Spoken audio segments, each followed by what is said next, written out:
মোৰ নাম মৌচুমী বেগম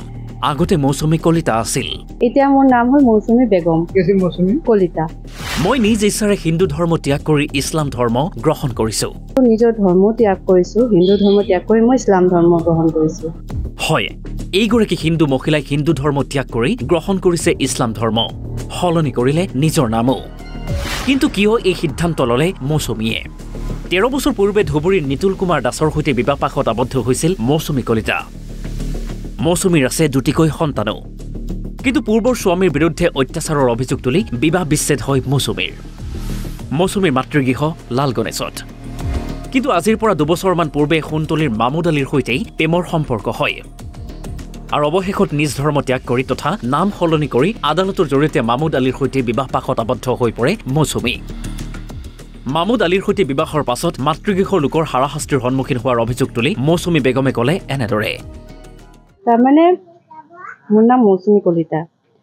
আৰু মোৰ বিয়া হৈছে 13 বছৰ আগত নিতুল কুমাৰ দাস খুদনামাৰী ধুবুৰী ডিষ্ট্ৰিক্টত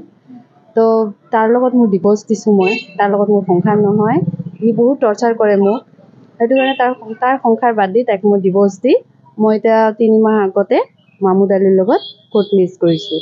আৰু নিজৰ ধৰ্ম ত্যাগ কৰিছোঁ হিন্দু ধৰ্ম ত্যাগ কৰি মই ইছলাম ধৰ্ম গ্ৰহণ কৰিছোঁ মোৰ নিজ ইচ্ছাই ইয়াতে কোনো প্ৰেছাৰ মোক দিয়া নাই না মামুদে কোনো মোক ইমপ্ৰেছ কৰিছে কোনো ইমপ্ৰেছ কৰা নাই মই নিজ ইচ্ছাই তাৰ ধৰ্ম ত্যাগ মানে তাৰ ধৰ্মটো গ্ৰহণ কৰিছোঁ তো মই আগৰ নেক্সট যে ফাৰ্ষ্ট বৃহস্পতিবাৰে মই আহিছিলোঁ মোক টৰ্চাৰ কৰি মোৰ ঘৰৰ মানুহ মোৰ হাজবেণ্ডৰ ঘৰৰ মানুহ বা মোৰ মাহঁতৰ ঘৰৰ মানুহ চবেই লৈ গৈছে মোক মামুদ আলীকো মাৰিছে মোকো মাৰিছে মাৰি ধৰি সিহঁতে জুজবস্তি মোক তাতে লৈ গ'ল এবাৰ আকৌ নেক্সট মই কালি গুচি আহিছোঁ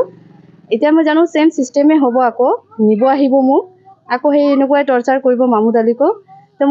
মোৰ এটা অনুৰোধ যে মোৰ হাজবেণ্ড মামুদ আলী সি নিজৰ গাড়ী আছে সি গাড়ীৰ লগে বাহিৰে গৈ থাকে গুৱাহাটীত ঘূৰা ফুৰা কৰি থাকে তেখেতৰ যাতে একো ধৰণৰ কোনো যাতে বিপদ নহয় বা মোৰ ল'ৰা ছোৱালীৰ লগত থাকোঁ মোৰো যাতে কোনো বিপদ নহয় মোৰ ফেমিলিটো যাতে কোনো বিপদ নহয় সেইটো কাৰণে মানে মই আইনৰ ওচৰত অলপ সহায় বিচাৰিছোঁ সিহঁতে বহুত ধৰণৰ মানে মোক টৰ্চাৰ কৰে কোনে কৰে মানে মোৰ ঘৰৰ মানুহকেইটা মাকৰ ঘৰ মাকৰ ঘৰ হ'ল লালগণেশত দেউতাৰ নাম কি আছিল দেউতা ঢুকাইছে বাবলু ডেকা আছিল মামুদ আলীৰ লগত যে বিয়া পাছত আপুনি আবদ্ধ হৈছে নেকি কেনেকৈ হৈছে কিহৰ জৰিয়তে হৈছে আমাৰ কোৰ্ট মেৰেজ হৈছে কোৰ্টত 3 মাহ হ'ল ধৰ্ম চেঞ্জ কৰিছোঁ এতিয়া মোৰ নাম হ'ল মৌচুমী বেগম কলিতা আগত মৌচুমী কলিতা আছিল এতিয়া মৌচুমী বেগম কোনো জোৰ জবৰদস্তি কোনো ইমপ্ৰেছ নাই মোৰ ওপৰত মই নিজ ইচ্ছাই কৰিছোঁ ইয়াতে কোনো ধৰণৰ মোক হেৰি কৰা মামুদ আলীৰ লগত কেনেকৈ মানে ভাল পোৱা সম্পৰ্ক আছিলে ভাল পোৱা হৈছে কিমান হ'ল আজি 1-2 বছৰ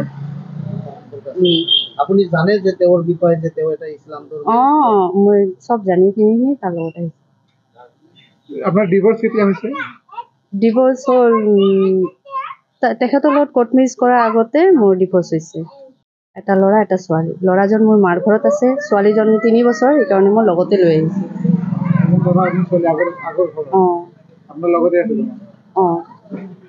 এতিয়া কি ক'ব আপুনি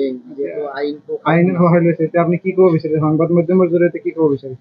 সেইটোৱে যে কোনো যাতে মামুদ আলীক কোনো যাতে হেৰেছমেণ্ট নহয় মোৰো যাতে কোনো হেৰেছমেণ্ট নহয় আমি যেনেকৈ আছোঁ য'ত আছোঁ নিজে ইচ্ছাই আহিছোঁ যাতে আমাক সেনেকৈ এৰি দিয়ে ইহঁতে কোনো যাতে মানে ৰাস্তাই ঘাটে কোনো যাতে বিপদ আৱৰ্জন নকৰে ইহঁতে মামুদ আলীৰ বিষয়ে মামুদ আলী হ'ল সোণতলী সোণতলী গাঁওখন ভালকৈ নাজানো সোণতলীৰ পৰা নয়ন আলী অসম লাইভ 24